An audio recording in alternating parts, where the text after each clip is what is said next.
Me da muchísimo gusto presentar esta mesa, en donde tengo antiguos ya conocidos. Vamos a empezar con el arquitecto Armando Chávez.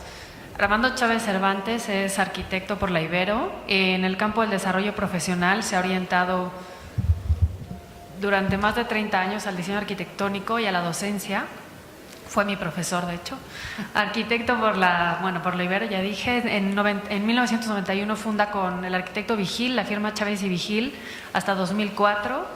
Y a partir de 2006 ha desarrollado trabajo independiente. Fue maestro del taller de proyectos de la Ibero por 23 años y actualmente es miembro del Consejo Académico. Participa con el TEC de Monterrey en la Cátedra Legorreta Tagliabue y es presidente de la Fundación de Arquitectura Luis Barragán. Es copropietario de la Casa Estudio Luis Barragán y se le otorgó el primer lugar en la Quinta Bienal de Escultura Sebastián y ha realizado diversos diseños de muebles y arte objeto. Bueno, pues muchas gracias y empezamos si quieres. Bueno, buenas tardes. Muchas gracias por la invitación, especialmente a mi colega y amiga María Bustamante. Yo quisiera empezar con un enunciado que dice: a los jóvenes nunca se les dice que han nacido en un mundo de vías de reducción, en el sentido de que las cosas extinguidas son mucho más que las existentes, y no me refiero solo a los animales y materias primas. En nuestras escuelas superiores se vende al menudeo el entretenimiento, no educación. En la última generación solamente han desaparecido innumerables oficios. Sin duda somos capaces de cultivar cacahuates en Marte, pero no hay quien haga zapatos para el pie humano. Bernard Rudowski. Bernard Rudowski es un historiador, fue un historiador, arquitecto, filósofo de la arquitectura y especialmente un gran luchador, activista, desde mi punto de vista poco estudiado, sí bien reconocido en algún momento. De hecho, en el MoMA se le hizo una exposición muy famosa, Arquitectura sin arquitectos. Me parece que es de los grandes filósofos anónimos que han denunciado, que le han dado palabra, que le han hecho visible lo invisible, y por eso quise empezar con él, porque me parece que se habla poco a veces del patrimonio de nuestra arquitectura vernácula. Recientemente se acaba de decir que todo es patrimonio, y estoy de acuerdo, y creo que es lo que sostiene Rudowski. Y con esta frase lapidaria de que hay mucho más cosas extinguidas que las que existen, pues de alguna manera son los procesos históricos, ¿no?, de estas serie de capas con los que se va componiendo las ciudades de diferentes momentos. ¿Cómo se pasa?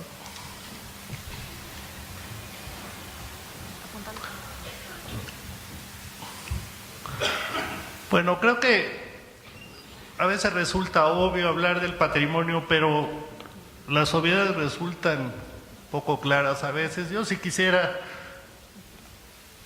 sostener que el patrimonio es un registro, es un testimonio, es una memoria y es un legado. ¿De qué? De arquitecturas, de oficios, de comida, de costumbres. Todo es parte de la cultura y todo es patrimoniable y todo nos pertenece.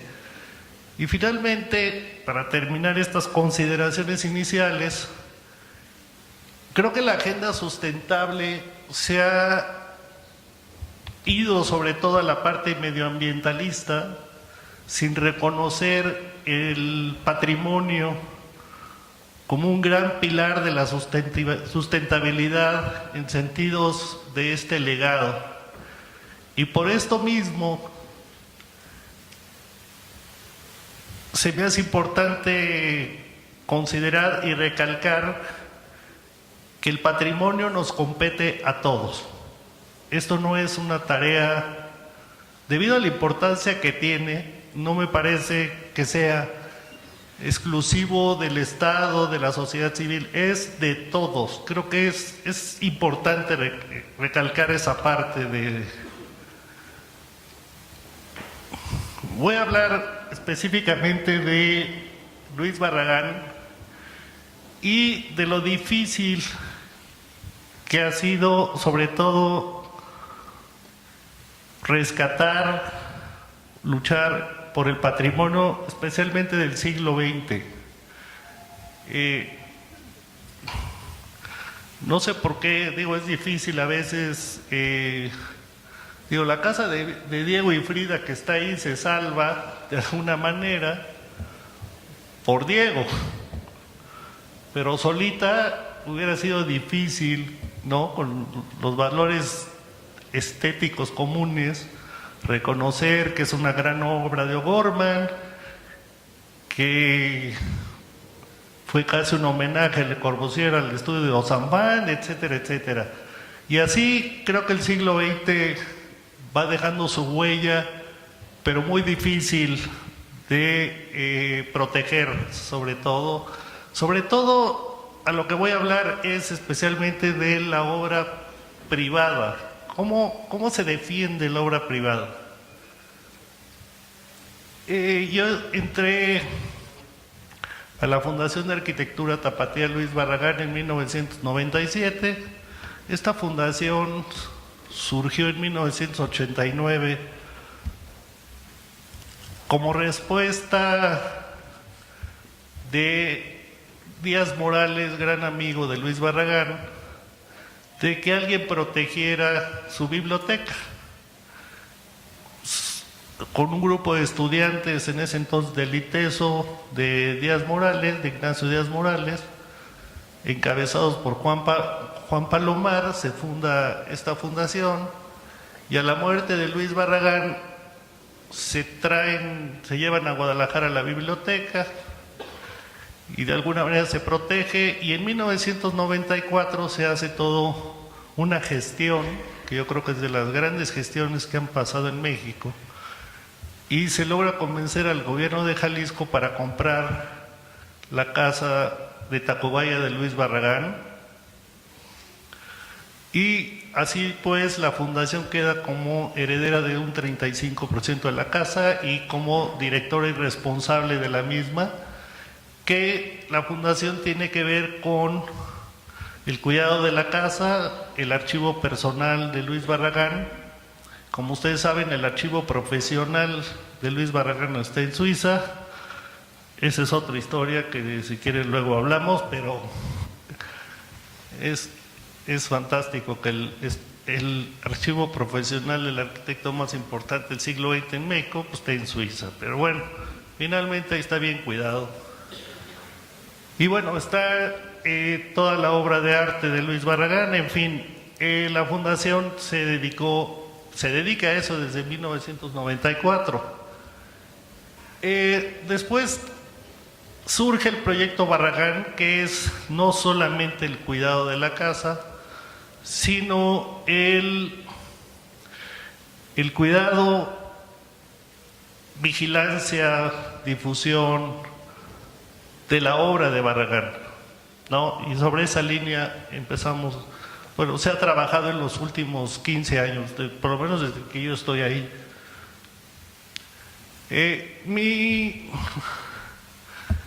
Yo había sido, si bien no un gran defensor del patrimonio, mi trabajo sobre el patrimonio había sido básicamente académico, con una postura quizás muy romántica, hasta que me toca entrar a la fundación y pues se acabó el romanticismo y ahora sí que inició la lucha.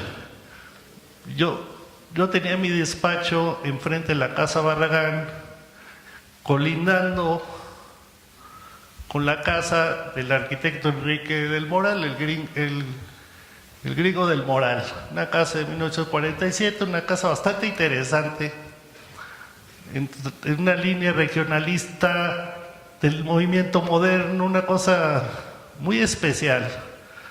Pues bien, esta casa tuvo a mal comprarla a un arquitecto que se llama Fernando Romero y procedió a la intervención de la casa, o sea, modificación de alguna manera, a modificarla toda para hacer su oficina. En ese entonces inicié mi parte como activista de defensa del patrimonio. Le hablamos a Limba. En ese entonces estaba la arquitecta Sara Toppelson. Denuncias, se está destruyendo la casa. Pues para no hacerles el cuento largo, el arquitecto Romero se vio con Sara y Bermúdez, la presidenta de Conaculta. Le costó la chamba a Sara Toppelson, la directora de Limba, y el señor pues, se salió con la suya. Hace rato hablaban de continuidad y legalidad, y yo pues, desafortunadamente lo que uno ve es discontinuidad e impunidad. Si este cuate estuviera en Italia, terminaría el proyecto del aeropuerto en Almoloya, pero bueno. Entonces, ahí empezaron mis encuentros y desencuentros con el patrimonio, y bueno, un poco como decía el escritor y poeta Gonzalo Celorio, que hay que dejar la vida en una coma. Nunca me había quedado tan claro como hay que dejar la vida por ciertas cosas del patrimonio, por lo menos en las que uno cree. Después, bueno, no todos fueron desagravios. En el 2006 se hace la declaratoria de la casa de Luis Barragán como Patrimonio de la Humanidad, y bueno, eso trajo consigo un decreto local dentro de la manzana que posteriormente luego no se cumplió. Imagínense, a la casa, la primera casa del siglo XX, con un perímetro protegido, se le construyen en la parte de atrás unos edificios de 5 o 6 pisos que afortunadamente por la vegetación que hay en la casa más o menos le alcanza a librar. Pero la casa vecina, que es la casa Ortega, que es la primera casa de Barragán, no salió bien librada. El jardín, que es el único jardín, digamos, intacto que de la obra de Barragán, está totalmente alterado en escala, etcétera, ¿no?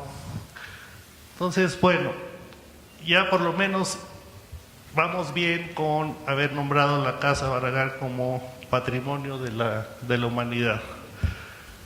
En el 2007 yo fui nombrado presidente de la fundación, y ahora sí que viene mi primer tirito fuerte con la defensa de Barragán, y fue sobre las torres, el caso de las torres de satélite y el viaducto bicentenario. Yo creo que esta es una de las cosas, yo creo que más notables, las experiencias más intensas que la verdad que he tenido en mi vida profesional de arquitecto, y en la defensa de un sitio como estas, las torres de satélite, ¿no? Las torres fueron construidas en 1958. Mario Pani hace el proyecto de la ciudad satélite, este proyecto de la ciudad utópica fuera del perímetro urbano, y llama a Luis Barragán para que haga un distintivo que des puntualidad al nuevo fraccionamiento. A su vez, Luis Barragán invita a Matías Geritz, y Chucho Reyes pues, era parte del paquete, y gracias a Chucho Reyes por lo menos se alcanzó a juntar esto.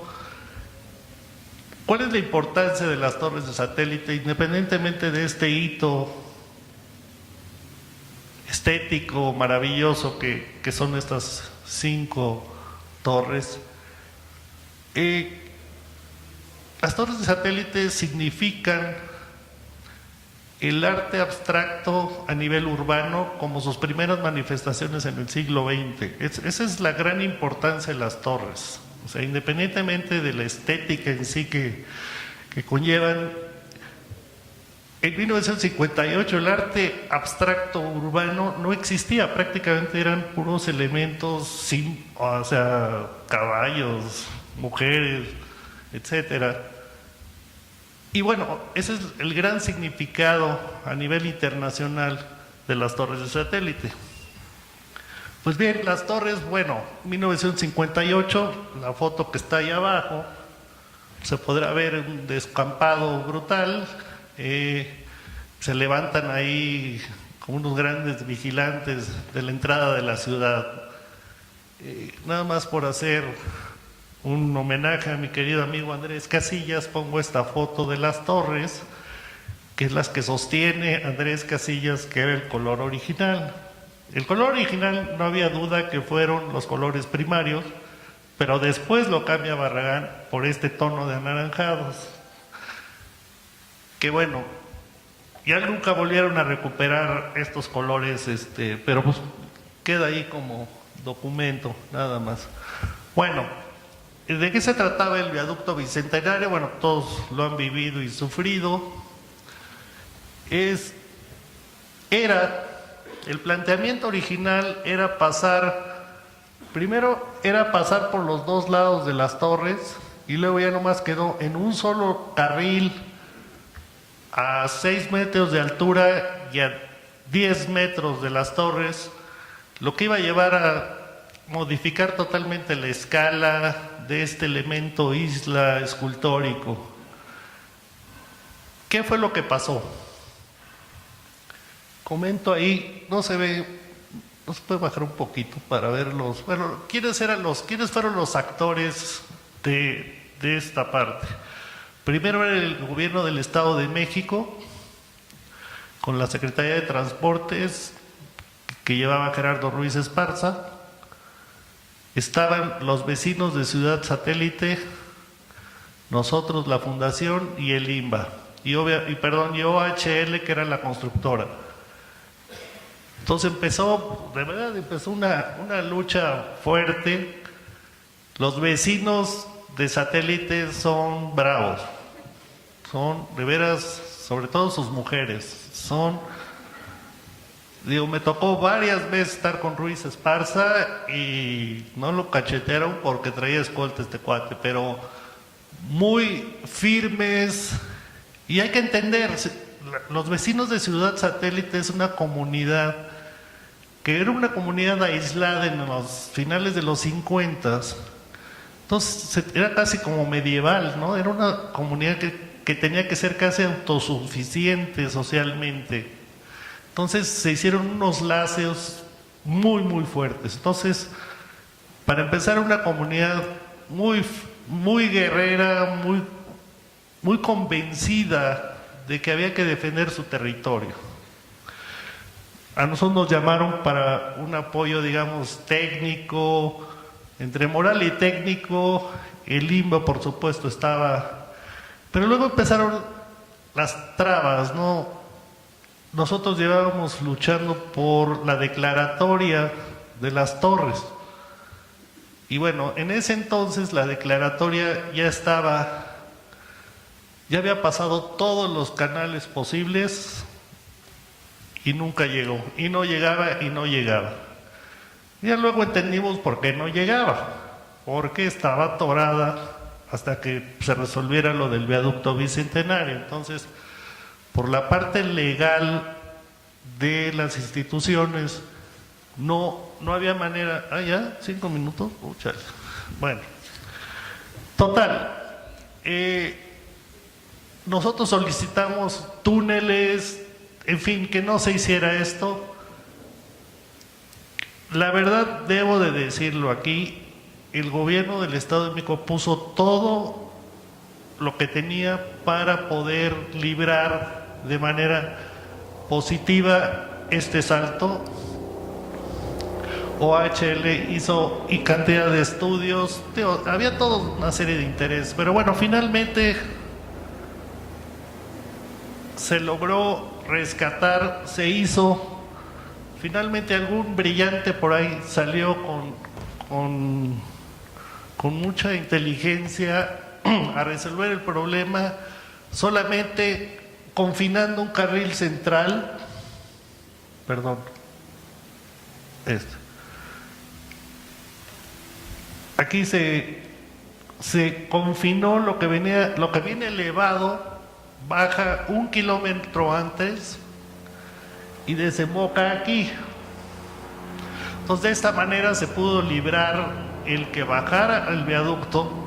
Sí logramos que bajara, que fue bastante logro. Se bajó el viaducto, se mantuvo horizontal y después de las torres se vuelve a levantar. Entonces, bueno, creo que llegamos a buen puerto. Hay que reconocer que sociedad civil, autoridades, iniciativa privada, vecinos, se trabajó en conjunto y se llegó a un acuerdo. Me parece que a veces las leyes no son suficientes. Bueno, de hecho el INBA, como se dice en el argot legislativo, no tiene muchos dientes para proteger. Entonces hay que ayudar, hay que competir contra eso. Bueno, entonces creo que,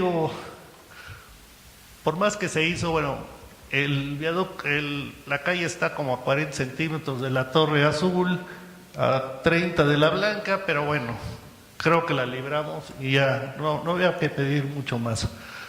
Otro lugar que trabajamos también para salvar la cosa fue en el Pedregal, los jardines del Pedregal. También todo es privado.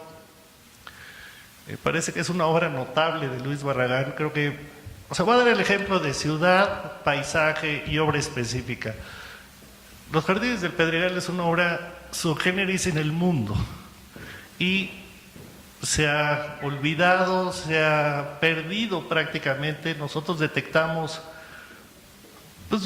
el Jardín Picacho, la Plaza del Cigarro, que nunca se llegó a hacer, pero bueno, ahí está el cigarro, nada más le faltaba la plaza, Boulevard de la Luz, el Jardín Teololco,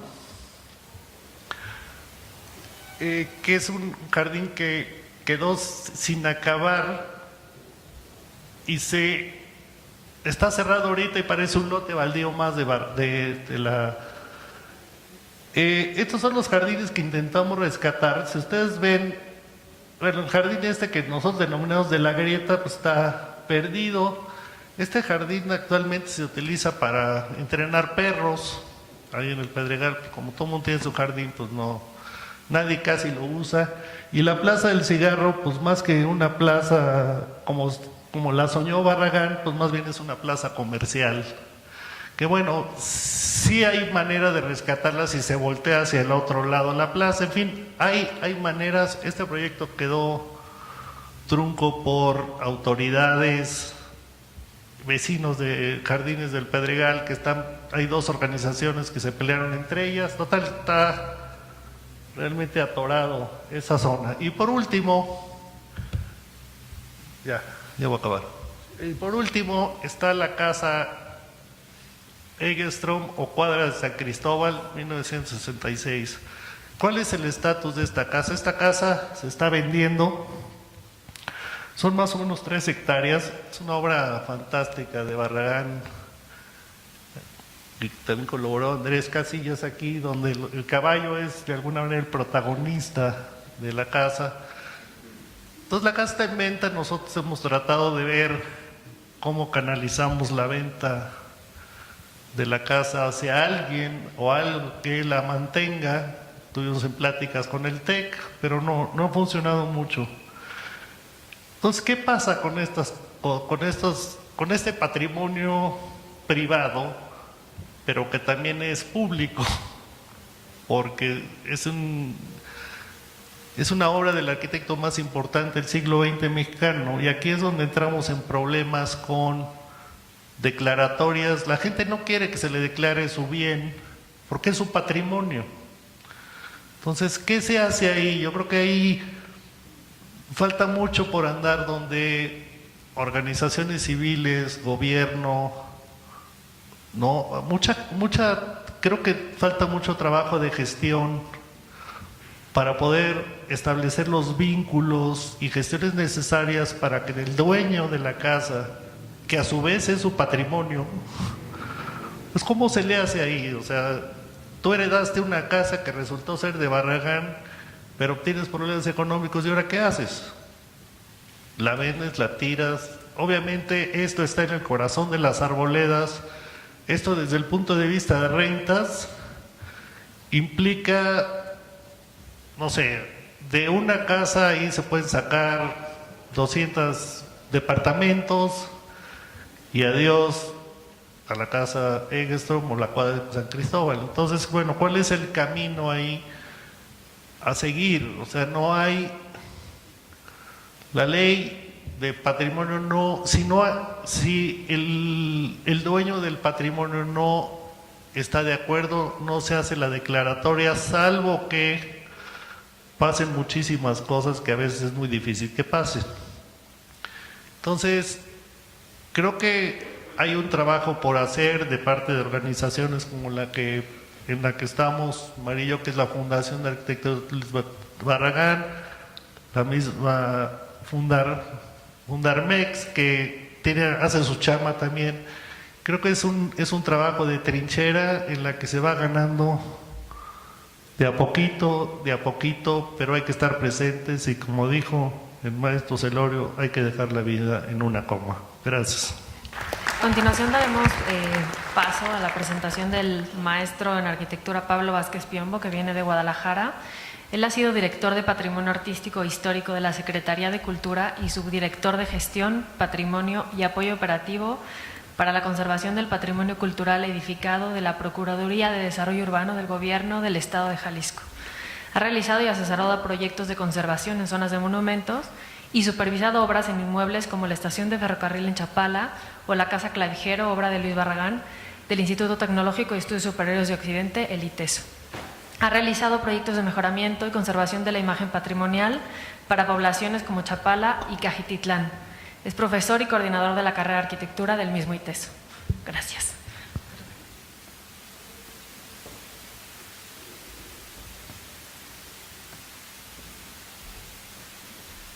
Antes que nada, muchas gracias por la invitación a la PAOT y a la Fundación, en especial a ti, María, por haberme tomado en cuenta en este gran coloquio, que la verdad, pues bueno, es un punto importante para el cambio de reflexiones y comentarios que podemos hacer sobre el patrimonio que tanto nos llama la atención y nos hace vivir. Bueno, en este caso me voy a permitir leer unos fragmentos de un trabajo que he venido realizando de hace un tiempo, lo cual siento que es importante para comprender lo que es la ciudad de Guadalajara y cómo se ha ido comportando su evolución, su cambiante evolución, y que pues bueno, para nosotros ha sido como cuando nos atropellan, bueno, espero que no se los haya atropellado, pero nos atropelló un coche y estamos apenas entendiendo qué sucedió y el proceso por el amplio y rápido crecimiento que ha tenido esta ciudad y cómo ha ido desechando zonas al interior, las cuales se han ido despoblando de manera paulatina. Esto, bueno, es una condición que se ha dado en varias ciudades, tanto a nivel nacional y principalmente en América Latina, lo cual, pues bueno, platicando en la mañana con otros ponentes también llegamos a esa conclusión. En el caso de Guadalajara, bueno, en sí son 8 municipios que comprenden el área conurbada de Guadalajara. Hasta ahí llegamos. Para acá. Bueno, en sí ese es el área conurbada de Guadalajara, la cual tiene una serie de condicionantes tanto ambientales y topográficas que la hacen única, pues bueno, en cuestión de su emplazamiento. En este caso, bueno, se acaba de decretar que bueno, el área está conformada por 8 municipios. Bueno, creo que se acaba de anexar Zapotlanejo como un 9º municipio, que bueno, en sí es parte de la zona conurbada de Guadalajara del mismo nombre. Bueno, esto es en sí parte de una radiografía del crecimiento que ha tenido Guadalajara de 1900 por cuestiones legales. La ley del 72 ha sido muy clara en cuanto a la delimitación de los perímetros y bueno, en sí es una decisión centralista que nos ha ido, bueno, enfocando y también delimitando lo que es nuestro centro histórico, estas 673 manzanas, de lo cual bueno, fue el crecimiento homogéneo de la ciudad de Guadalajara hasta 1900. tajante en la fecha y pues bueno, sí nos ha ido a impactar en cuestión de la conservación del patrimonio, esa brecha de no entender claramente qué es lo que nos toca tanto a INBA, Secretaría de Cultura y al INAH. Pues bueno, en sí es un proceso y un conflicto, lo cual ha creado pues una gran confusión constante entre las autoridades, pero principalmente la incertidumbre que se genera dentro de la población sobre cuál es el nivel máximo de intervención que tiene un inmueble y por lo tanto, pues bueno, su correcta y adecuada conservación, ¿no? Entonces, en sí es parte de los problemas que enfrentamos y bueno, Guadalajara no se queda exento de esto. Esto que se ve en rojo es el perímetro de las 672 hectáreas y bueno, a partir de 1900 Guadalajara va creciendo principalmente hacia el poniente de la ciudad. Esto, bueno, a partir de la oferta de nuevos grupos fraccionadores, tanto franceses, norteamericanos, que llegan con nuevos modelos de vivienda y empiezan a salir nuevas fraccionamientos o colonias más bien llamadas en este poniente de la ciudad. Estamos hablando de la colonia francesa, americana, West End, etcétera. Y bueno, el crecimiento de la ciudad se va a partir de un nuevo modelo, como ya les mencioné, y bueno, va creciendo esta ciudad. Una de las limitantes y barreras que hemos tenido bordes de la ciudad es el río San Juan de Dios, que pues bueno, principalmente que está en la parte central de la ciudad o en la cuenca baja de la misma, y bueno, ocasionó o derivó que la ciudad creciera de una manera distinta hacia el oriente. Cuando ya se entuba el río y da pie a la calle de la Calzada de Independencia, pues bueno, abre la posibilidad de que la ciudad también crezca hacia el oriente, pero crece, haciendo un corte, una división social muy fuerte dentro de nuestra ciudad. Otro punto también importante o barreras que se han ido desarrollando al interior de Guadalajara podría ser hasta la misma infraestructura, este borde que es el ferrocarril que pasa de norte a sur a la ciudad, y pues en su momento hizo un cambio y fue modificando el contexto, y esto bueno pues nos dio también entrada a que se dividiera la ciudad en norte-sur o en otro cuadrante más aún. La siguiente. Sí, bueno, esa es también parte de las situaciones que enfrenta en la actualidad Guadalajara, con estas condicionantes topográficas que tenemos al norte y bueno, oriente, que es la barranca de Huentitán. Es una gran cañada que pues la ciudad no ve hacia ella, pero en sí es un borde en el cual ha delimitado el crecimiento de la misma. No podemos decir que la ciudad le dio la espalda a la ciudad porque llega hasta el borde, es imposible no llegar, pero sí las cuestiones, bueno, en sí los desarrollos ordenados o no se dieron para esta zona. Lo que sería el crecimiento irregular de la ciudad fue lo que afianzó esta zona de la ciudad hacia lo que es Tonalá y un poco más hacia lo que es Zapotlanejo, pero principalmente Tonalá y también un pedazo de Zapopan. Otra presión también de la ciudad ha sido el crecimiento que ha tenido y el espacio de las reservas urbanas que se ha ido desarrollando hacia lo que es el Valle de Tezistán. Estamos hablando de toda esta zona de aquí, entre lo que es la Primavera, que es una reserva natural que tiene Guadalajara, y también la Barranca. En otra parte donde también ha crecido Guadalajara es hacia los valles de Tezistán, que es pues bueno el espacio natural que tiene de crecimiento, y pues eran las anteriores reservas que tenía la ciudad en cuestión agrícola, los ejidos también, que en sí también la ciudad tenía como un espacio derivado para las actividades agrícolas, con una densidad muy baja población, la que se ha ido revirtiendo por la gran presión de renovación de la ciudad y aparición de nuevos desarrollos, tanto regulares como irregulares, que ha tenido la ciudad. Este fenómeno de crecimiento ha ido cambiando por completo la densidad de la ciudad, en la densidad habitacional, que en su momento en la parte central pudo haber tenido unos 120 habitantes por hectárea. En la actualidad está llegando a unos niveles de 60 habitantes por hectárea, y en la periferia, en lo que sería este primer núcleo que tenemos, vuelve a subir casi a 140 habitantes por hectárea, y bueno, se va disolviendo conforme va avanzando la mancha urbana.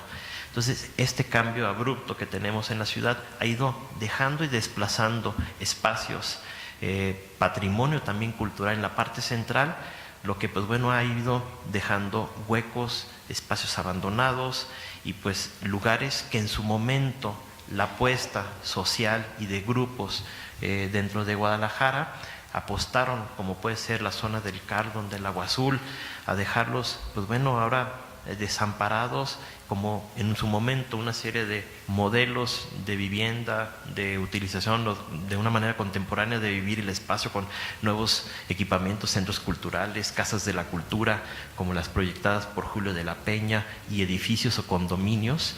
En la actualidad están plenamente abandonados y con una gran dificultad de ser considerados por sus características constructivas, espacios, funcionalidad, y por algo que nos atrae también como tapatíos, que es la novedad, ¿no? Así las apuestas a los nuevos desarrollos ha ido dejando estas zonas totalmente desamparadas. Entonces tú le cambias, ¿verdad?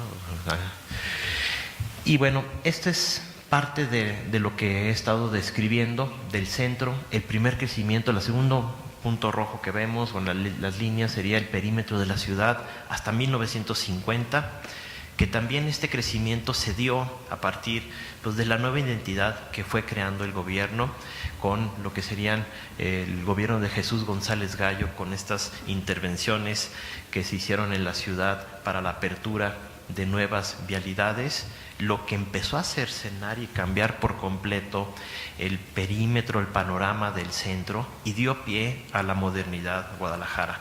Yo creo que nosotros perseguimos parte de los problemas que ya sucedieron en la Ciudad de México, y pues bueno, como que seguimos teniendo esa visión de estar detrás de lo que ya ensayamos y salió mal, volviéndolo a aplicar dentro de nuestro contexto.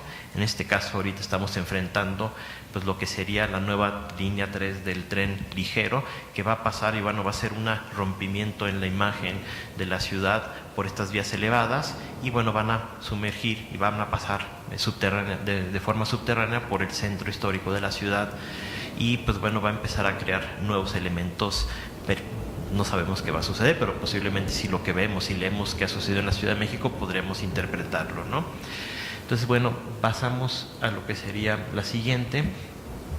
Y bueno, esto que menciono, este crecimiento de Guadalajara, lo podemos observar aquí en cómo hemos ido crucificando el centro de Guadalajara, la apertura de calles, y que ha ido en pues bueno, en sí la creación de una identidad en contra de una conservación que hemos ido, pues bueno, definiendo y consolidando dentro más del imaginario entre la realidad de lo que es el tapatío.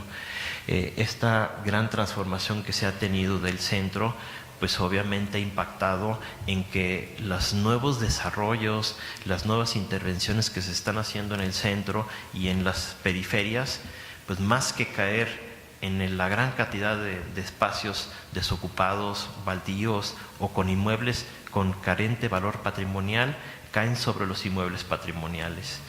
Entonces tenemos grandes intervenciones en la actualidad que bueno, han sido un forcejeo entre autoridades y también propietarios de los inmuebles y también inversionistas para poder colocar edificios sobre patrimonio cultural. Ha sido inevitable las batallas para que estos inmuebles pues logren mantener, controlar su escala y que se les ponga en la parte superior un edificio, ¿no? Bueno, este es parte de otro síntoma que observamos en Guadalajara, que es la transformación paulatina del uso del suelo. Lo que es el corazón del centro histórico, lo que está en rojo es uso mixto, principalmente comercios, servicios, y cómo lo que está en amarillo ha sido empezado a desplazar al exterior, y no hemos podido también tener una equilibrio en el uso del suelo que garantice también la correcta o adecuada utilización del patrimonio cultural. La presión que se tiene con los inmuebles ha hecho que constantemente las intervenciones sobre el mismo pues bueno, sean irreversibles y se pierda pues en gran cantidad parte del patrimonio que tenemos. Podemos hacer una lectura de Guadalajara en planta baja y planta alta. Si uno pudiera caminar por las marquesinas de la ciudad, podremos tener y observar otra ciudad totalmente distinta de la que tenemos en planta baja, que sufre estas transformaciones por el constante cambio del uso del suelo, principalmente el comercio. Veía las diapositivas de las ciudades en Italia donde hacen estos levantamientos en planta baja. Pues nosotros no ganaríamos nada con hacer un levantamiento porque son bodegas o comercios de planta libre, y pues bueno, sería hasta muy triste pensar en hacer este ejercicio, ¿no? Como que sería pues una forma de hasta preocuparnos de manera desmedida, ¿no? Siguiente. Bueno, otro problema que enfrenta, no se alcanza a ver esta diapositiva, pero bueno, alcanza a verse en la parte de abajo en rojo el nuevo trazo del macrolibramiento de la ciudad. Guadalajara, con su carácter comercial aglomerador del occidente, se ha vuelto un punto importante pues bueno, de vinculación con todas las ciudades alrededor, Nayarit, Colima, bueno, Michoacán en menor medida, pero también Sinaloa, Durango, Zacatecas, Aguascalientes, y tenemos una gran visita de personas para pues bueno, actividades comerciales, turísticas, principalmente económicas y de trabajo, de administrativo, lo que pues bueno ha hecho que nuestra ciudad estemos midiendo cómo pasarla de un lado a otro y tratar de cuidar y cumplir que la movilidad de la ciudad se pueda estar efectuando adecuadamente en norte, sur, este, oeste, de la manera más eficiente, ¿no? Tratamos de pasar la ciudad de un lugar a otro, lo que pues bueno ha hecho que hasta un fenómeno muy extraño que es analizable por varios autores, en donde los perímetros o periféricos de nuestra ciudad nunca se han cerrado, ¿no? ¿Por qué? Pues lo interesante es cruzarla de norte a sur, este, oeste, y no estarle dando vueltas, ¿verdad? Hasta el mismo transporte urbano está estructurado para que de la periferia se vaya al centro, y por lo tanto tenemos 270 líneas de autobuses pasando enfrente de Catedral, ¿no? Entonces hace muy complejo la conservación del contexto, ¿no? Al igual, otro problema que tenemos, y se ha enfatizado que en 15 años hemos pasado de una planta vehicular de 500,000 vehículos a 1,900,000, ¿no? Entonces no hemos tenido los recursos económicos de otras ciudades, o en especial la Ciudad de México, para resolver nuestros problemas de movilidad, y ni los vamos a tener, ¿sí? Entonces, parte de lo que nos enfrentamos. Siguiente. Bueno, puse estas fotografías también como una forma de entender la ciudad, vuelo de pájaro, para tener una visión de cómo esta gran mancha urbana ha ido creciendo y absorbiendo pues las distintas etapas de transformación del espacio de la ciudad, y pues bueno, ha creado y ha ocasionado que pues bueno, se vaya fluyendo entre nuevos espacios, nuevos esquemas, tanto morfológicos, o sea, de la traza urbana, como arquitectónicos, tipológicos, de distintas etapas, lo cual ha hecho un panorama totalmente posmoderno de lo que es la ciudad, ¿no? Lo vivimos cada vez más, esta carencia o rompimiento de lo que sería la identidad dentro de la población, dentro de la zona, dentro del espacio, y pues bueno, lo vivimos constantemente con esta presión que tenemos sobre el patrimonio cultural. Siguiente. Si quieres, la siguiente las vas pasando así como cada... Bueno, tampoco tanto, ¿verdad? Sí. Y bueno, van saliendo estos edificios en las zonas de Chapultepec, donde tenemos esta gran cantidad de inmuebles patrimoniales de 2 niveles máximo, casas con servidumbres, esquemas franceses de urbanización, de modelos de a principios del siglo XX, en donde vamos teniendo pues bueno, la apropiación distinta del espacio urbano. Tenemos una batalla en la actualidad del uso del vehículo contra el peatón. Ahorita también estamos librando una serie de batallas para la inclusión de nuevos sistemas de movilidad, como puede ser el sistema BRT o Metrobús, exitoso en varias ciudades, en especial aquí en la Ciudad de México. Nosotros recientemente desechamos un crédito enorme de la Federación por conflictos políticos y sociales, porque no querían que un partido en específico se colgara la medalla para haber metido este sistema de transporte en otros lugares, ¿no? Entonces ahí perdimos todos.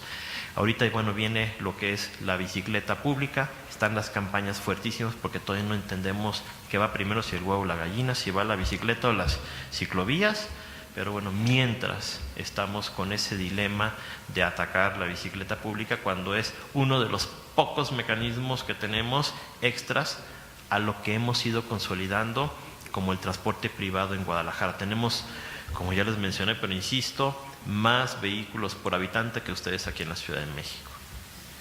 Y no es para presumir. Y bueno, tenemos estas imágenes en donde ya la mancha urbana ha ido creciendo en distintos lugares. Bueno, estamos hablando del periférico que ya fue rebasado. Si en sí habíamos planeado los periféricos como anillos consolidadores del crecimiento de Guadalajara, no, pues eso quedó claro que no, es imposible detener el crecimiento, pero en sí ha sido parte de la forma de actuar por parte de los tapatíos, de delimitar. Eso ya es parte del crecimiento que ha tenido los valles de Tezistán, que en 30 años, esto hace 30 años no estaba, ya se ha ido, bueno, más bien 20 años, y bueno, estos espacios han ido absorbiendo las reservas agrícolas. También ha sido un negocio, y por qué no decirlo, de los regidores de los distintos municipios, porque han dado pie a que esto se vaya pues, urbanizando de una manera descontrolada. Tenemos en Tlajomulco una serie de desarrollos que han ido afectando las zonas patrimoniales o los pequeños poblados de estos grandes itinerarios franciscanos de la zona, que pues han perdido la completa identidad y también vinculación con el contexto. Estos son de los pocos reductos que nos quedan hacia la barranca, que afortunadamente por las condiciones topográficas y al igual que la primavera, pues han sido estas barreras del crecimiento, pero está una presión constante inmobiliaria para poder urbanizar estos espacios. Esto, gracias a Dios que tenemos este agujerote de 600 metros de profundidad, lo cual va a ser muy difícil que lo pase la ciudad. Ha habido proyectos, pero bueno, por lo menos en sí hasta ahí ha llegado y contenido el crecimiento en una gran parte de la ciudad y en espacios también los cuales, pues bueno, tenemos aquí esta gran belleza de… Siguiente.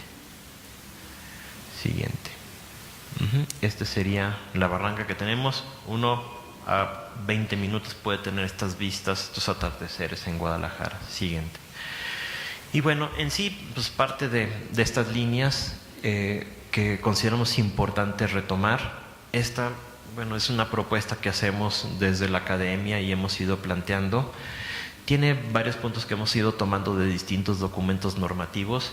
Para nosotros, lo que es el plan de manejo de la Ciudad de México ha sido un elemento importante para, pues bueno, una pauta para poder definir estrategias a futuro, que pues bueno, nos puede empezar a ser una posibilidad de tomar en cuenta para la coordinación y gestión entre las autoridades. Un proceso que tiene que ser dinámico, evolutivo y que tiene que empezar a tomar nuevos actores en el funcionamiento de Guadalajara, sus espacios urbanos, etcétera. Bueno, tenemos actualización, bueno, armonía y compatibilidad con el uso del suelo. Las zonas patrimoniales tienen un gran desgaste, se les ha dado prioridad a los espacios o a los usos que en sí rinden un beneficio económico, pero deja a un costado la paz y armonía, tranquilidad de una persona o un conjunto de personas que viven en las zonas. Regeneración del contexto urbano, imagen urbana, y pues bueno, estamos hablando que hemos perdido, y no sé si es parte de la avaricia de la sociedad o también de la incuria de las autoridades, o más bien aspectos que ya lo mencionaron aquí como corrupción, que han dejado que se pongan elementos como espectaculares, intervenciones inadecuadas en el espacio público. Ahora la moda es cubrir con grandes mantas y anuncios los edificios, hace más rentable el edificio. Una manta creo que saca más que 3 o 4 pisos de la renta del edificio, y pues bueno, si tenemos ya 4 fachadas es un gran negocio. Esto enfrente de íconos de nuestra ciudad ciudad como la Minerva, los Arcos de Vallarta. Siguiente. La habitabilidad también es otro punto importante, visto desde aspectos, pues bueno, tanto del privados como puede ser las mismas casas, habitación, cómo reutilizarlas y adecuarlas a las nuevas necesidades, tecnologías actuales, el uso del vehículo también, cómo podemos incorporar eso, y también serían las nuevas condiciones de habitabilidad del espacio público, plazas, parques, jardines y principalmente camellones que tenemos tantos en Guadalajara, banquetas, etcétera. Reubicación de infraestructura es parte y también de equipamiento que tenemos que hacer, infraestructura principalmente las vías del tren y bueno, problemas que tenemos también con el equipamiento.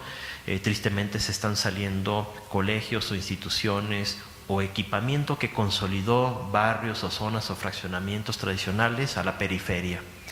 Esto pues bueno por las presiones inmobiliarias. Bueno, ya para concluir, la siguiente, patrimonio cultural, estamos hablando de, pues coincido plenamente con Dolores Martínez de que es necesario conocer para conservar y bueno, es parte de la información sobre el patrimonio, la recuperación del patrimonio intangible, principalmente de las estructuras barriales, que es parte esencial de las estrategias que tenemos que seguir de consolidar estos núcleos y garantizar su adecuada pues bueno, convivencia, conservación y atender sus necesidades. Regeneración de los muebles ociosos sin riesgos, pues bueno, eso es claro. La integración de una nueva propuesta arquitectónica.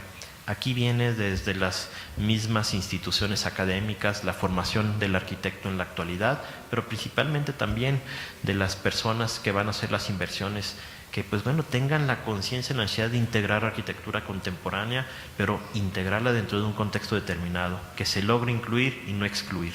Siguiente. Movilidad, prioridad para el peatón, uso de la bicicleta, reordenamiento también de la movilidad y del transporte público y bueno, también aspectos de estacionamiento.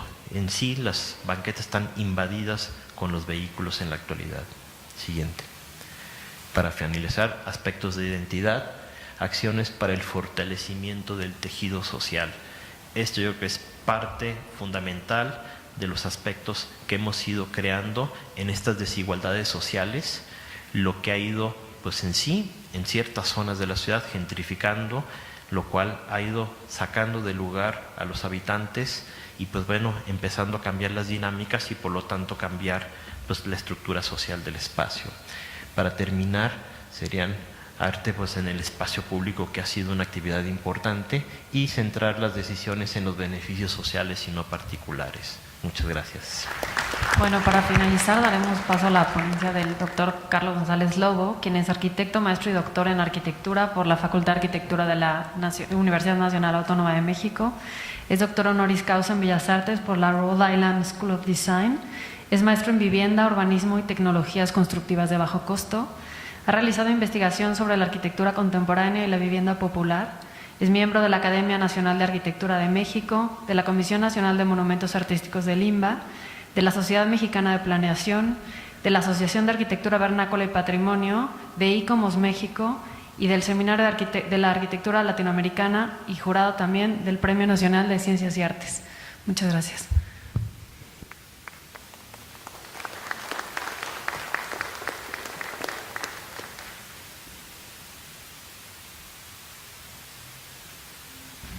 Yo quiero agradecer cumplidamente dos caprichos que uno tiene en la vida. Uno, estar en la casa de la bola. Yo nunca supe cómo era por dentro. Yo pasaba por una fachada y nunca me pareció muy notable. Nunca se me hubiera ocurrido que sigue para allá un jardín. Ustedes van a decir que le estoy sacando la vuelta al tema o estoy entrando a él. Esto les permitirá entender que quizás esta va a ser una plática sincopada entre nostalgia y rapacidad. La nostalgia, que se asocia a la noción patrimonial, es que yo creía, como yo soy de familia de Guadalajara, los González Camarena éramos de allá, parece. Guadalajara ya no tiene virotes. que tomaba yo con mi abuelita con chocolate con agua. Tampoco conocen en la Ciudad de México, toman con leche a la francesa. O sea, hay elementos patrimoniales que están ligados a la nostalgia. Y hay una evidencia de un acto de violencia permanente cuyo único nombre en castellano de Castilla la Vieja es rapacidad. Son los velociraptors de la rapacidad. A ver quién se friega más rápido. No busquen, porque si no empezamos a llorar juntos o a establecer deberes ser que no se apoyan más que en nuestra voluntad, bastante débil, por cierto. Me dijeron que yo participara en una cosa, yo ni soy de esta área ni nada por el estilo, pero me dijeron que participara en un tema que lo dejé aquí subrayado: procesos de planificación y normatividad del patrimonio. Yo pienso que nomás su pura declaratoria es una mala palabra. Se puede traducir a palabras en el lenguaje cotidiano de los carretoneros. Normatividad del patrimonio: si algo es violado de forma proterva y redundante, es el patrimonio. No hay día que se abres el periódico que no le hayan roto la cara a algo, a un bosque, a un viejo jardín, a una casa antañona, a un espacio público, que no haya aparecido un joven doctorante falaz que en su tesis de doctorado inventó restaurar un trozo de la ciudad para comérselo. Velociraptors. No uso palabras jugando. Me tardé mucho en preparar esta tontería y les pido perdón si va a ser esta una plática sincopada y romántica. Romántica porque el que esto exhibe no estaría aquí si no creyera en el patrimonio. Aquí se reúne, lamentablemente me veo obligado a enjuiciarlos colectivamente, los bien, y allá afuera quedan activos y ejecutantes los mal. Ellos dicen exactamente lo contrario: el bien está allá, los bienes se acumulan allá. Aquí solamente están los que reclaman a nombre de su espíritu. Por mi raza hablará el espíritu, el patrimonio de la nación, del arte, de la cultura, de puras cosas que son todas como algodonosas, ¿sí? Como el ectoplasma de la época decimonónica, ¿no? Que se hacían fantasmas en las reuniones espiritistas. Y del otro lado hay unos señores muy concretos. Aquí está la Constitución, aquí está la ley y aquí están las escrituras, güey. Ya estuvo. Y así lo dije con toda mala fe para que entiendan. ¿Hasta dónde me toca? Cada vez que un padre muere, lo más importante, ojalá y no se ofendan, es arrastrarlo ante el notario a que corrija y redacte su última voluntad. ¿Cómo se distribuirá el patrimonio? Entonces, una reunión de patrimonialistas que no se enfrente a esta contradicción. He aquí que este es el patrimonio. Sí, mi papá dejó la casa para mis 4 hermanos y para mí. Perdón, nomás son 3, yo soy el 4. Lo que quiere decir que esa hermosa u horrorosa casa no va a ser de ninguno de los 4. Voy a declarar aquí leyes fundamentales para que comprendan que es necesario rehacer la conceptuación de la batalla patrimonial. Si soy dueño de una 4ª parte y estoy en la teoría correcta patrimonial, cada vez que uno pasa por Clavería o por la Hipódromo Condesa y ve a unas viejitas que salen por la puerta, dice uno cuánto tiempo le queda al edificio en pie. O lo catalogamos. No me vengas a fastidiar. Una vez que hay que dividirlo entre 4, como no se puede dividir con una tijera, se le vende para, en metálico, poder hacer ahora una división simple con una rayita así, y disminuyendo, y pues, te toca tanto, sale. Y el comprador no compra lo que el bien portaba. Una mierda. Él compra la potencialidad de uso y la obtención de tasas extraordinarias de ganancia. Y ahora venimos a pelear que cómo defender al patrimonio. Pues solo que cambien estas reglas, queridos amigos.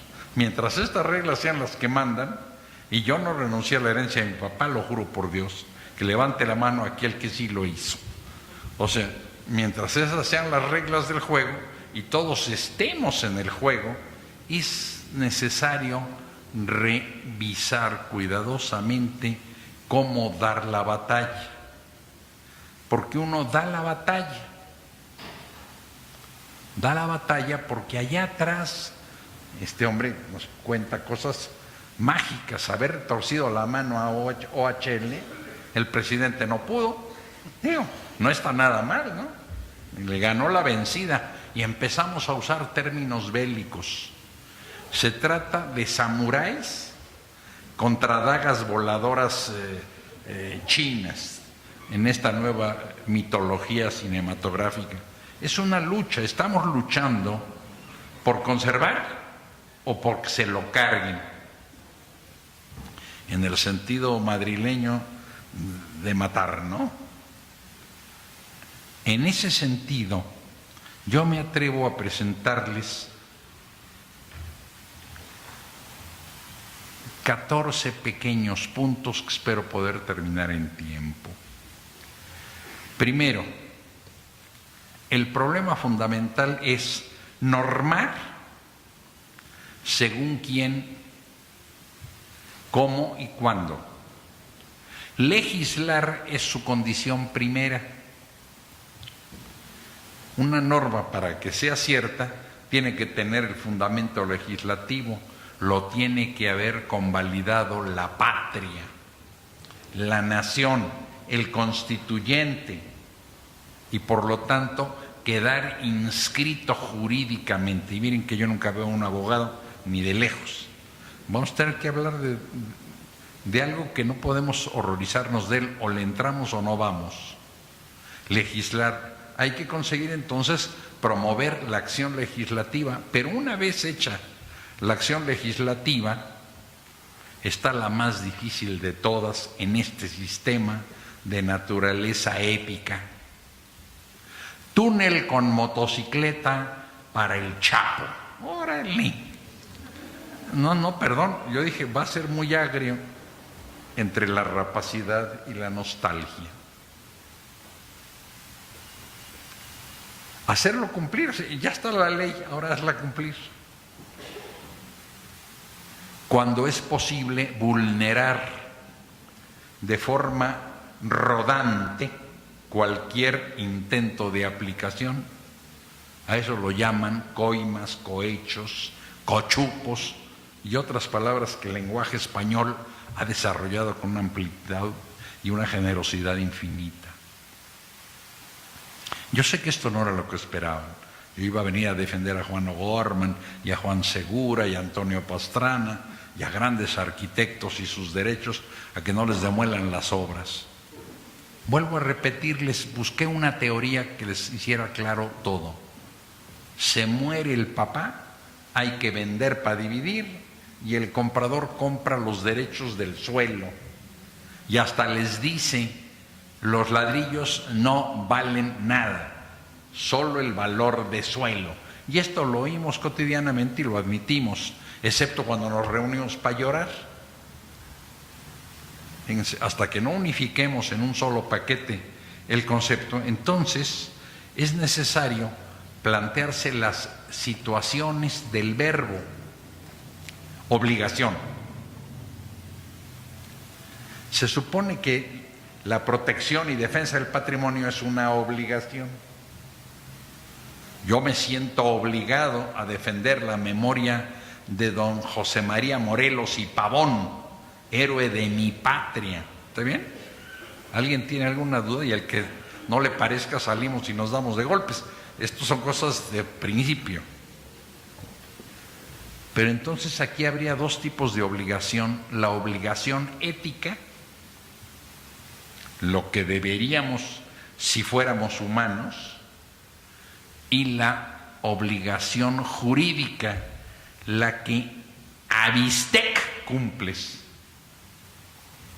Si no enfrentamos que estos son los términos para irnos acercando, yo entendí que me planteaban normatividad del patrimonio y por extensión el problema del planeamiento. Si nosotros nos vamos a enfrentar, tendremos que admitir que en el fondo, en la palestra, el póster que anuncia la lucha libre dice patrimonio. ¿Oyeron el tono de mi voz? No es que yo necesite gritar. Versus patrimonio.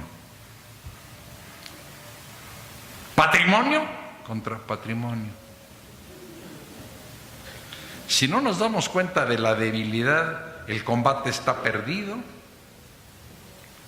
Yo sé que vengo a hablar de cosas duras, pero ya me voy a ir pronto y entonces ya no me importa demasiado quedar bien. Es importante decir las cosas como son. Un patrimonio es el del derecho consagrado en el artículo 1 constitucional, el derecho al uso y abuso de los bienes de la propiedad privada. ¿No se ha derogado ese artículo o sí? Al contrario, se refuerza diariamente y vigorosamente, renunciando a los derechos que tiene México para dirimir ante sus tribunales cualquier conflicto con las empresas que adquieran bienes petroleros y aceptando ir como uno más de los demandantes, como sirvienta, a un tribunal internacional. Lo han leído, lo saben y siguen viviendo aquí. Entonces, admitamos, aquí hay un problema, el patrimonio contra el patrimonio. Es una palabra anfibológica. Patrimonio, para mí, y tengo que contener el aire para evitar que me salgan las lágrimas. Y el otro es, órale, güey, el patrimonio, y órale. Son dos patrimonios, dos tonos líricos, dos sentimientos, y entonces yo vengo a hacer una serie de observaciones sobre la posibilidad de acercarnos a conceptualizar esa batalla. Fíjense bien. Primero, la batalla tiene agentes. Agentes activos y agentes pasivos. El patrimonio es el que nosotros entendemos el lugar en el que habitamos todos. Lo dijo el arquitecto Chávez. El patrimonio es todo, lo dijo él, Pablo. Sí. Y lo dijo el camarada colombiano de una manera brillante, qué padre. Sí, el patrimonio es todo. O nomás es patrimonio lo que yo quiera, porque ahí empezamos a perder la pelea. Porque todo lo que yo quiera, por lo que tú quieras, lo que él quiera y que lo que los otros quieran, y ya nos perdimos. Y ese mundo de desconcierto es muy interesante. Las bolitas son para robar. No se hagan para un lado, porque si no salen de aquí con una convicción de haberse curado mediante una sesión de rezo y lloro, y ya pueden salir llorados allá afuera. La otra es salir de aquí levemente molestos, para quienes hablen francés, enragé. En español no la puedo decir porque me mata María Bustamante, pero tiene una palabra preciosa con K, aunque no la necesita. Hay que salir levemente molestos, porque de otra manera pasarán sobre nosotros. Entonces, un primer paso es que los agentes, para participar en esta polémica, tienen que ser activos, o por lo menos proactivos. Están dispuestos a la menor provocación a atorarle. Si vamos a ver desde lejos, mira qué partida le están poniendo a la Santa María, bueno, pues la pinche Santa María queda por allá. Ya tú. No hemos hecho esto. ¿Es en Guadalajara? Bueno, pues es en Guadalajara. O levemente activos, sea donde sea, es con nosotros. ¿Vieron el paso de los Andes de José de San Martín? Sea donde sea, es con nosotros. Y empiezan a surgir esos elementos de la obligación ética, que uno la asume o no la asume, para tratar de ganar una batalla ya declarada perdida de entrada y en una debilidad absoluta, casi sin fuerzas. Pero sin embargo es posible ganar la apuesta, nada más que hay que entender que estamos en esa batalla. Yo le cumplo lo que me pidió doña María, la que yo quiero muchísimo desde que fue mi alumno. Fíjense bien, les voy a plantear. Los actores entonces serán los habitadores y los propietarios. Los habitadores de cualquier cosa. Yo acostumbro cada vez que piso Madrid regalarle un día al tío Paco. Obligadamente. Y te subes al segundo piso del Museo del Prado y vas a ver la pintura negra y lloras. Y sales reconfortado. Ya habité como habitador el patrimonio. Y el día que descubre que ya quitaron una, armo un desorden y convoco a la revolución. Las viejas comiendo gachas tienen que seguir puestas ahí. Son el patrimonio. Es que si no, ¿cómo vas a...? ¿El patrimonio? ¿El patrimonio? ¿El patrimonio? ¿O el patrimonio? Carajo. La frase la dijo, ¿sí?, el mariscal Ney al perder en Waterloo, que no valga la pena, hay que usar términos históricos. Lo dice Víctor Hugo, valga. Tenemos que ir al combate y tenemos que ir activos, como propietarios, fíjense qué complejo, o como habitadores, potenciales habitantes de los bienes patrimoniales. Por eso empecé diciendo que hoy por primera vez tuve el gusto de... Yo estoy invitado a terminar esto y irme a meter ese jardín. El libro de María Bustamante dice que para allá está lo bueno. Este es un edificio que yo ya me lo sabía, pero para allá adentro.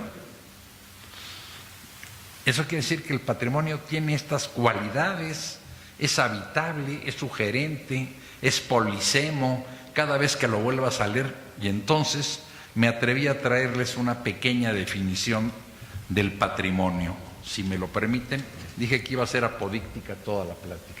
Espero estar en tiempo. El primer término del patrimonio es que produce o convoque a arraigo y a identidad. ¿Sí? Los de Guadalajara somos de Guadalajara y en el fondo gallegos, ya que es la Nueva Galicia. O sea, un arraigo que se mete en las raíces de no la Guadalajara del Jalisco republicano, sino también el de la Nueva España cuando era la Nueva Galicia. Y entonces alguien se reclamará y demás para atrás, etcétera, etcétera. Las batallas de César Romero contra los que están en el Museo de Guadalajara. Y el tema de la identidad, y te sientes de ahí. Ahí está un arquitecto que dice que es mexicano, pero en realidad ya es catalán. Está arraigado al Pobl Nou, así no se llama Camp Nou. O sea, un arquitecto está ahí que se llama, ¿sí?, Humberto González Ortiz. Yo creo que cada uno va encontrando en el patrimonio estas vinculaciones afectivas El segundo es de la materialidad, el sitio. El sitio, Mixcoac es Mixcoac, decía Octavio Paz, ¿sí? Y con el perdón del arquitecto Chávez, y Luis Barragán nunca se pudo desprender de las haciendas de sus tías en Jalisco. No en Guadalajara no hay haciendas. En los territorios que irían hacia Lagos de Moreno, me imagino, o para algún lado, para Teocaltiche. O sea, esta idea del sitio convertido en lugar. La Casa de la Bola es un lugar. Lo habitamos y lo habitamos como elemento cultural, porque por esa puerta, vuelvan a ver la puerta de madera. No, por esa puerta pasaba un jovencito guapo o feo. Todavía está el colombiano por aquí, espero que no, para poder decir que ni tan bonito que fuera el Simón Bolívar, ¿no?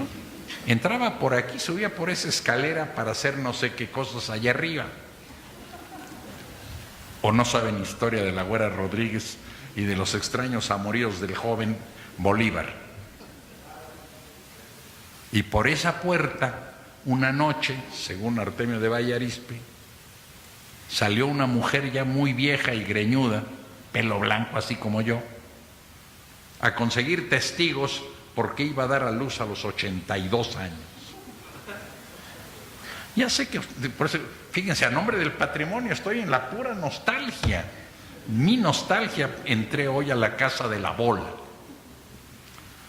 A nombre de eso no quiero que esto desaparezca, vale, pero tampoco el lugar donde iba Santita cuando le engañó el teniente de caballería, de Gamboa, etcétera, etcétera.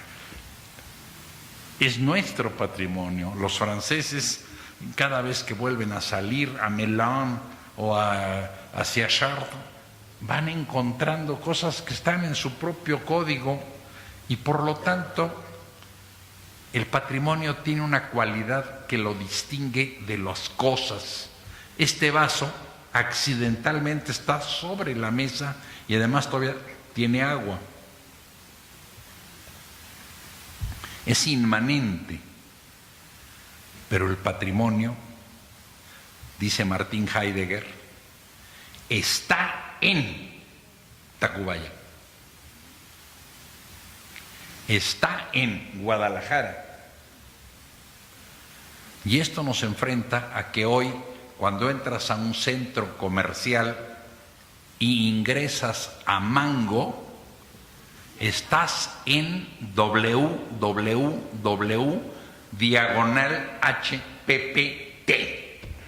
Estás en Nowhereland. Porque si te cambias de país y te vas a Bratislava, la misma tienda Mango con el mismo acabado, los mismos materiales y el mismo olor a desinfectante te espera. El patrimonio tiene esta otra cualidad, está en y es ahí. Y al ser ahí, si está en la Villahermosa del Parque de la Venta de Carlos Pellicer, que lo reconstruye del fondo de la selva, está en la humedad, los ruidos de las aves, los olores fragantes de la hierba y la humedad insolente. Y si está en Concepción del Oro, Zacatecas, te hace falta humidificarte de alguna manera porque te pesa y la saliva se te vuelve lodo en la boca, ¿no es cierto? Está ahí.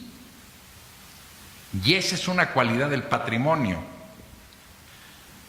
Y después el patrimonio tiende para los usuarios, los que podrían ser sus defensores y deben ser conscientes de por qué lo defienden, no porque lo recomendó Carlos Monsiváis en el último suplemento cultural, sino porque ese objeto, estando ahí, irradia. No importa dónde. El castillo de Praga. Los que no lo conozcan no se han perdido nada, pero el libro del castillo de Kafka solo tiene sentido porque de la ciudad, pasando por Malastana, arriba, hasta arriba, hay un lugar con el poder lejano y ajeno, y entramos en el universo maravilloso de la reflexión sobre el mundo de Franz Kafka. Y finalmente, el lugar del patrimonio es un lugar del tiempo extraordinario. El tiempo ordinario es cuando en la noche, con agruras, buscas la sal de uvas picot y un vaso de agua. Tú te sientes muy mal, pero es algo que no va a trascender. En cambio, el tiempo extraordinario es aquel que parece que está escondido.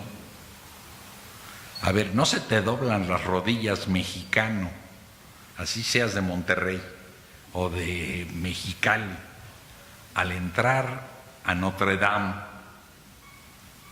y entrando por la mitad al tercio de avance, giras a la izquierda y descubrir una capilla de la Virgen de Guadalupe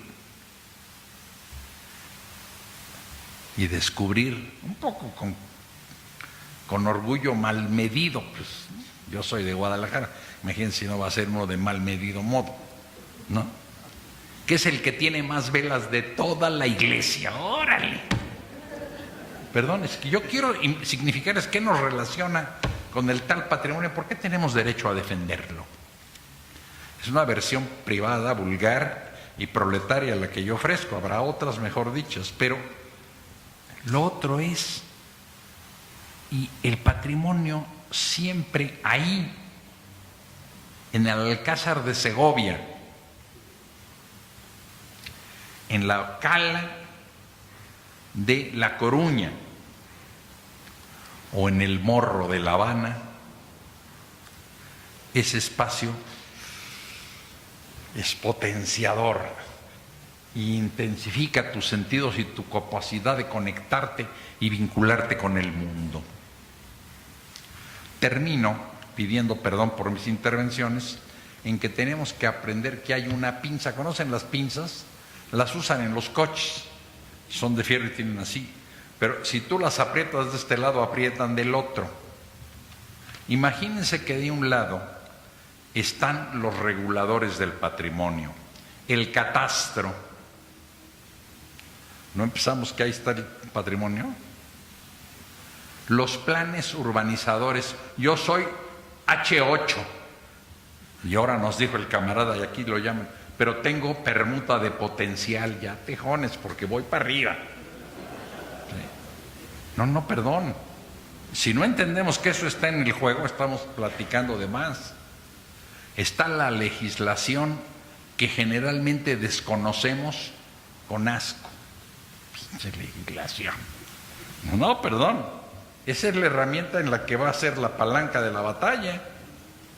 Y finalmente, hay un lugar que debe ser especialmente, yo podría ser un delirante izquierdoso del tipo de los que fueron en París a ametrallar y decir, hay que ahorcar a todos los que dan licencias de construcción.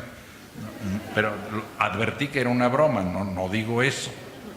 Pero ahí hay un problema central, porque ahí y por unos cuantos pesos salen los derechos al sabadazo. El sabadazo es el acto activo más intenso del patrimonio. El sábado a la 1 cierran los inspectores su trabajo y se van a chupar. Perdonen, los inspectores de obras. Te esperas a que sean las 3 y entre el piquete de obreros y el lunes a cota cero ya no hay patrimonio. Perdón, ¿estamos bromeando o estamos hablando de la misma materia? Yo dije, yo ni quería venir aquí, pero si ya vine, pues para decir las cosas, ¿no es cierto? Y ahora del otro lado, señores, del otro lado, ¿cuál es la estrategia con la cual debería de obrar primero la comunidad como un colectivo práctico. Dije que iba a ser una proposición igual de inútil que todas las que se hacen en estas cosas, pero de buena fe. Un colectivo práctico. Si yo soy de los que me indigno, no conocen a los bandidos que van a misa porque los mandan sus papás y nada más saliendo ya andan buscando el camino a los lugares de juego. Escogí una palabra cuidadosa para que no me regañe la Bustamante, podía haber dicho más violento. O sea, somos católicos hasta que se nos acabe el tiempo. No, aquí habría que hacernos un colectivo práctico, y ese colectivo práctico tendría por objetivo la construcción de la opinión pública. El única arma que tiene, lo acaba de exhibir el arquitecto Chávez de manera brillante, o no dijo de las ladies de satélite, son unas erinias, las furias de las tragedias griegas, ¿no es cierto? Ya encarambadas, ¡órale! Y hasta OHL se echa para atrás. Claro, es la única condición. Hace 45 años, ahora 44, 46, ya estoy muy viejito. Los alumnos de arquitectura de la Ibero y de la UNAM compramos todos una cadena de 2 metros y 2 candados. Y nos instalamos y encadenamos alrededor del edificio que está aquí atrás, que es el edificio de Juan Segura, el cine Hipódromo, porque lo iban a demoler y lo demolieron mangos, porque los niños bien, que entonces todavía iban a la escuela de arquitectura, a lo mejor hoy los barren, pero en esa época no se metieron con nosotros y el edificio no fue tocado. Pero se requiere que alguien le eche la leña al asador. Si nomás nos persinamos, eso se pierde. Sabadazo y punto. O sin sabadazo en público. Perdón, el cine que sigue, que es el Ermita, ya le rompieron su nuez. Y fuimos a defenderlo a Bellas Artes, todos los que nos sentimos arquitectos, bola de inútiles. Nos lo tiraron, como nos tiraron el edificio de Vladimir Caspé, ahí en el Superservicio Lomas. Era una obra magnífica, había manera de reciclarla, hicimos temas en el Max Cheto y en la Ibero para hacer proyectos alternativos de ocupación sin tocar el edificio, conservándolo como patrimonio. Y si ya construimos una opinión pública actuante, activada, energizada, vienen los 6 pasos de la práctica patrimonial que aquí deberían de defenderse. Primero, la defensa. No incluye arquitectos, sino también a arquitectos. La defensa incluye a ciudadanos en rayé, a ciudadanos que quieren que no se toque el patrimonio. Ojalá y los hubiera en Veracruz para defender al fuerte de San Juan de Ulúa. Después viene la conservación. Una vez que la defensa ha asegurado que el peligro se ha disminuido, hay que proceder a hacer una propuesta de conservación. No basta con pedir, hay que además llevar el tostón para que suceda el hecho, ¿no? Entonces viene el tema de la conservación, y aquí pueden derivarse una serie de prácticas que permiten dialogar en la pinza a los buenos con los que saben que son más buenos, para usar mi broma. Primero, la recuperación. Y si rescatando el patrimonio instalado se obtienen tasas de ganancia extraordinarias, estamos hablando los 2 lenguajes al mismo tiempo, en el tono de la rapacidad y desde la nostalgia. Y después el reciclaje.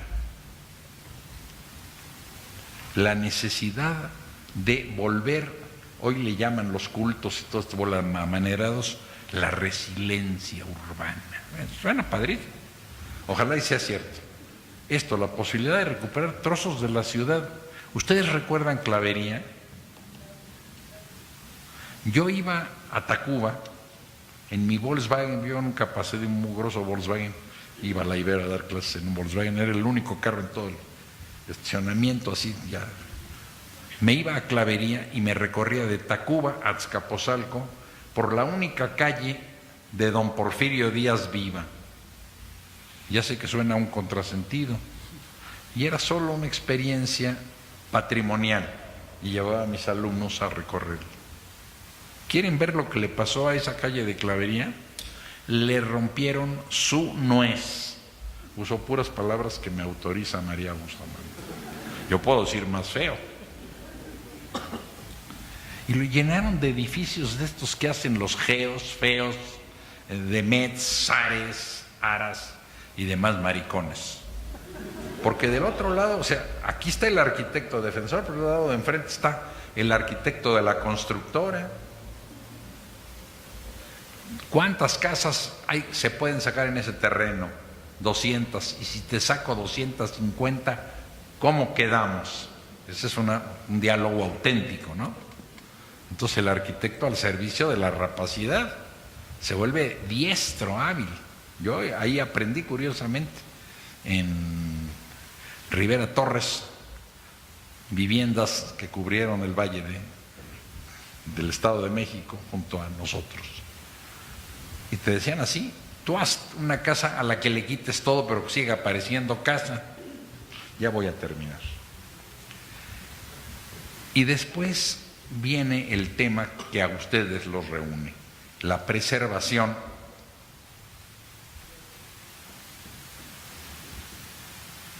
y finalmente una que quizás aquí no se toque pero que es fundamental, que es la que requiere de tecnología y conocimientos, que es la restauración. No sé si con esto he logrado cumplir lo que me pidió María Bustamante, pero yo les agradezco que ustedes me hayan regalado su tiempo para divertirme una mañana en la Casa de la Bola. Muchas gracias. La Fundación de Arquitectura Tapatía Luis Barragán en 1997. Esta fundación surgió en 1989 como respuesta de Díaz Morales, gran amigo de Luis Barragán, de que alguien protegiera su biblioteca.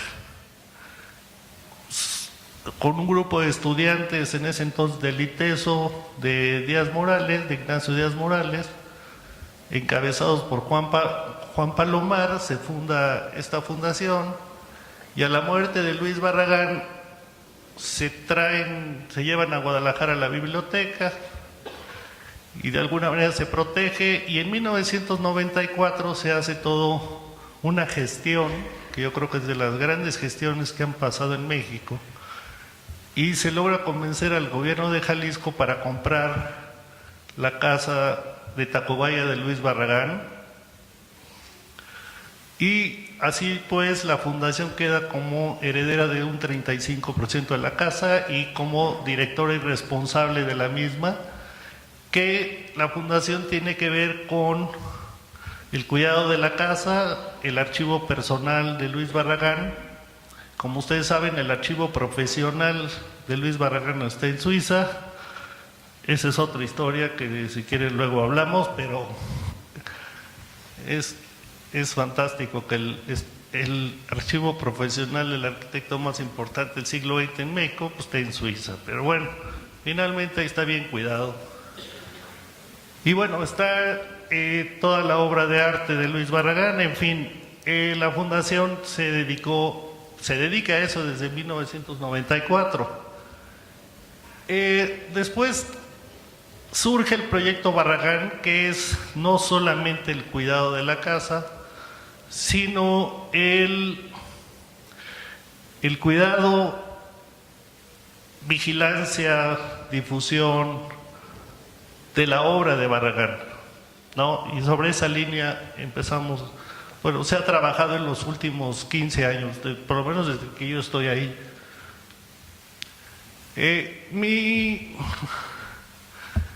Yo había sido, si bien no un gran defensor del patrimonio, mi trabajo sobre el patrimonio había sido básicamente académico,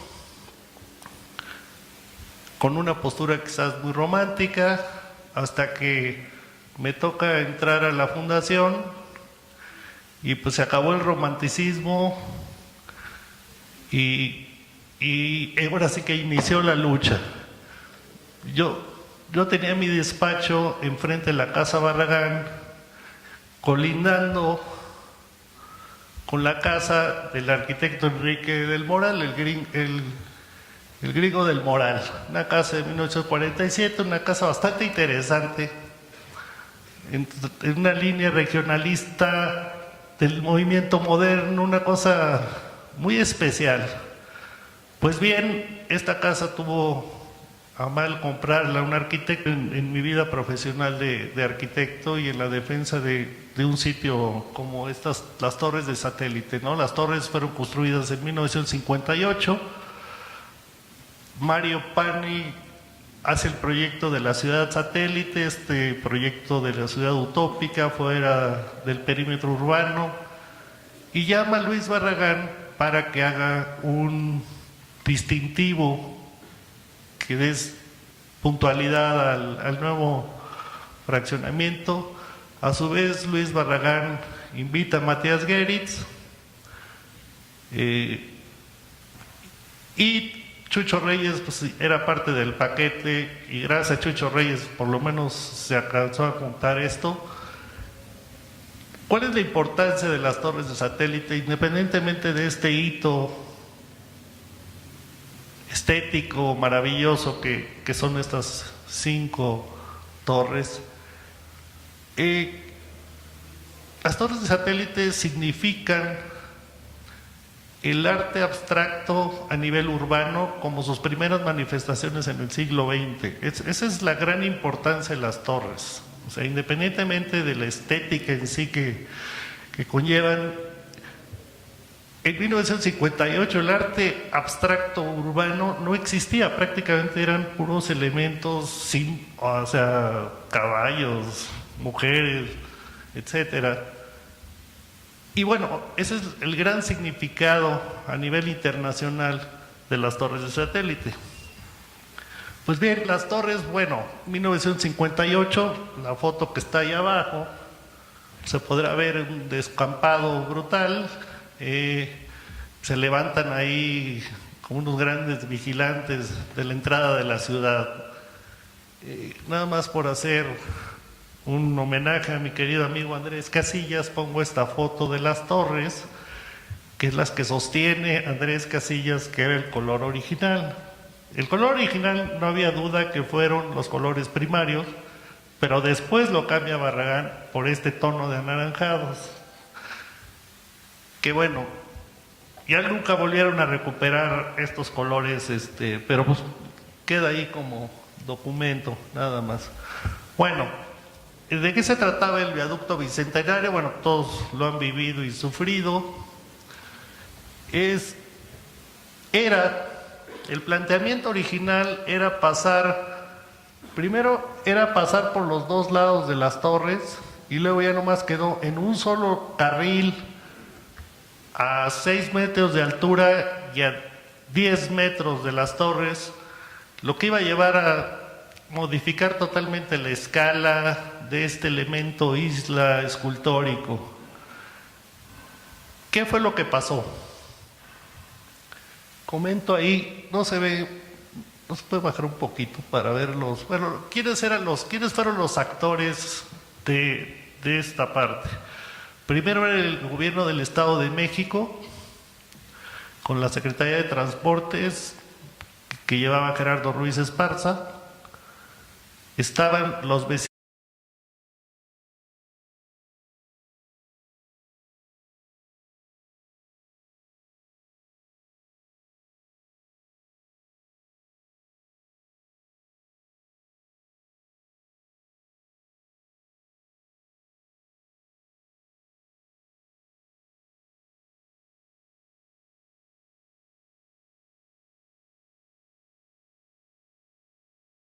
Me da muchísimo gusto presentar esta mesa, en donde tengo antiguos ya conocidos. Vamos a empezar con el arquitecto Armando Chávez. Armando Chávez Cervantes es arquitecto por la Ibero. En el campo del desarrollo profesional se ha orientado durante más de 30 años al diseño arquitectónico y a la docencia. Fue mi profesor, de hecho. Arquitecto por la Ibero, ya dije. En 1991 funda con el arquitecto Vigil, la firma Chávez y Vigil, hasta 2004. Y a partir de 2006 ha desarrollado trabajo independiente. Fue maestro del taller de proyectos de la Ibero por 23 años y actualmente es miembro del Consejo Académico. Participa con el TEC de Monterrey en la Cátedra Legorreta Tagliabue y es presidente de la Fundación de Arquitectura Luis Barragán. Es copropietario de la Casa Estudio Luis Barragán y se le otorgó el primer lugar en la Quinta Bienal de Escultura Sebastián y ha realizado diversos diseños de muebles y arte objeto. Bueno, pues muchas gracias y empezamos si quieres. Bueno, buenas tardes. Muchas gracias por la invitación, especialmente a mi colega y amiga María Bustamante.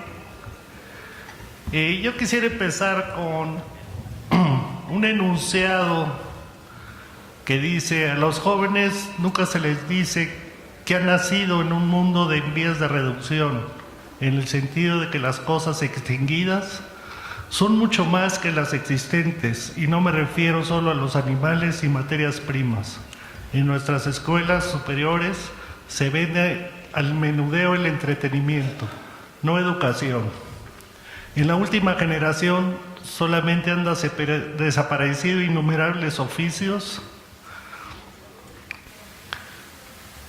Sin duda somos capaces de cultivar cacahuates en Marte, pero no hay quien haga zapatos para el pie humano. Bernard Rudowski. Bernard Rudowski es un historiador, fue un historiador, arquitecto, filósofo de la arquitectura y especialmente un gran luchador, activista, desde mi punto de vista poco estudiado, sí bien reconocido en algún momento. De hecho, en el MoMA se le hizo una exposición muy famosa, Arquitectura sin arquitectos. Parece que es de los grandes filósofos anónimos que han denunciado, que le han dado palabra, que le han hecho visible lo invisible, y por eso quise empezar con él, porque me parece que se habla poco a veces del patrimonio de nuestra arquitectura, que se llama Fernando Romero, y procedió a la intervención de la casa, o sea, modificación de alguna manera, a modificarla toda para hacer su oficina. En ese entonces inicié mi parte como activista de defensa del patrimonio. Le hablamos a Limba. En ese entonces estaba la arquitecta Sara Toppelson. Denuncias, se está destruyendo la casa. Pues para no hacerles el cuento largo, el arquitecto Romero se vio con Sara y Bermúdez, la presidenta de Conaculta. Le costó la chamba a Sara Toppelson, la directora de Limba, y el señor pues, se salió con la suya. Hace rato hablaban de continuidad y legalidad, y yo pues, desafortunadamente lo que uno ve es discontinuidad e impunidad. Si este cuate estuviera en Italia, terminaría el proyecto del aeropuerto en Almoloya, pero bueno. Entonces,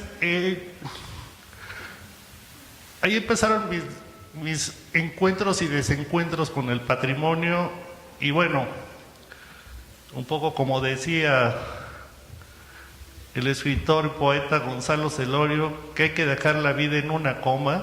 Nunca me había quedado tan claro como hay que dejar la vida por ciertas cosas del patrimonio, por lo menos en las que uno cree. Después, bueno, no todos fueron desagravios. En el 2006 se hace la declaratoria de la Casa de Luis Barragán como Patrimonio de la Humanidad. Y bueno, eso trajo consigo un decreto local dentro de la manzana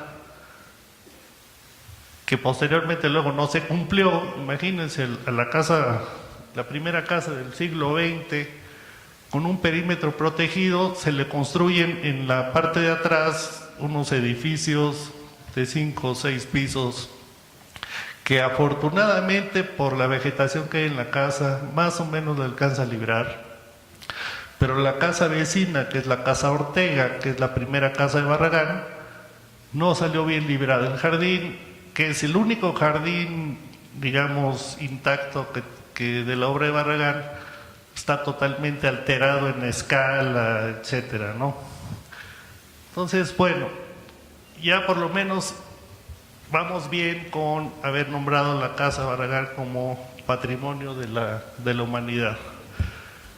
En el 2007 yo fui nombrado presidente de la fundación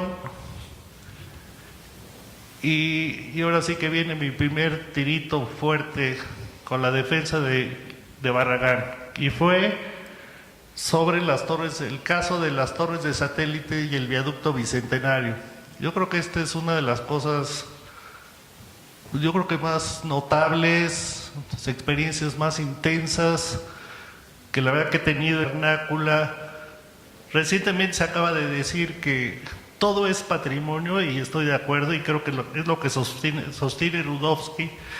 Y con esta frase lapidaria de que hay mucho más cosas extinguidas que las que existen, pues de alguna manera son los procesos históricos, ¿no?, de esta serie de capas con los que se va componiendo las ciudades de diferentes momentos.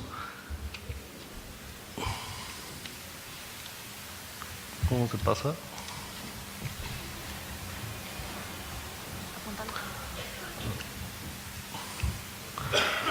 Bueno, creo que a veces resulta obvio hablar del patrimonio, pero las obviedades resultan poco claras a veces. Yo sí quisiera sostener que el patrimonio es un registro, es un testimonio, es una memoria y es un legado. ¿De qué? De arquitecturas, de oficios, de comida, de costumbres, todo es parte de la cultura y todo es patrimoniable y todo nos pertenece. Y finalmente, para terminar estas consideraciones iniciales, creo que la agenda sustentable se ha ido sobre todo a la parte medioambientalista, sin reconocer el patrimonio como un gran pilar de la sustentabilidad en sentidos de este legado. Y por esto mismo se me hace importante considerar y recalcar que el patrimonio nos compete a todos. Esto no es una tarea, debido a la importancia que tiene, no me parece que sea exclusivo del Estado, de la sociedad civil, es de todos. Creo que es importante recalcar esa parte de... Voy a hablar específicamente de Luis Barragán y de lo difícil que ha sido, sobre todo, rescatar, luchar por el patrimonio, especialmente del siglo XX. No sé por qué, digo, es difícil a veces. Digo, la casa de Diego y Frida que está ahí se salva de alguna manera por Diego, pero solita hubiera sido difícil, ¿no?, con los valores estéticos comunes, reconocer que es una gran obra de O'Gorman, que fue casi un homenaje a Le Corbusier al estudio de Ozanam, etcétera, etcétera. Y así creo que el siglo XX va dejando su huella, pero muy difícil de proteger, sobre todo a lo que voy a hablar es especialmente de la obra privada. ¿Cómo se defiende la obra privada? Yo entré a la fundación